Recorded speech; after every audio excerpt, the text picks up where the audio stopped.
doon. And I'm sure hindi naman lahat kahit dito, hindi naman natin alam lahat kung anong ginagawa nila sa crisis management. Doon pumapasok yung kagagaling ng mga PR strategists para baluktutin kung ano yung real issue para magmukha yung bad, magmumukhang good. Ganun yung nangyayari sa media manipulation. Papayag ba tayo na ganon? Exactly, di ba? Hindi tayo papayag. And maybe, this is the main reason then kung bakit tinakasan ko ang loob ko na pumunta dito mag-speak kasi yun yung pinaka-main na problem natin. Kasi kinikiti nila yung totoong demokrasya ng Pilipinas.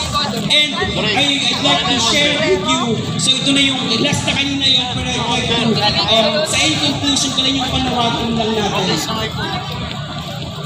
Okay?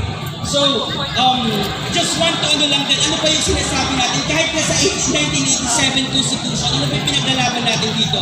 Sa unang-una sa preamble natin, di ba? Ang sinasabi doon is we, the sovereign Filipino people, imploring the aid of Almighty God in order to build a just, humane society, establish a government that shall embody our ideals, aspiration, promote the common good, conserve and develop our patrimony, and secure ourselves for our posterity, and blessing of independence and democracy under the rule of law, a regime of truth, justice ang pinaglalaban natin dito. Tama? Freedom, love. You say Castro. Bakit si Zeno yun? From this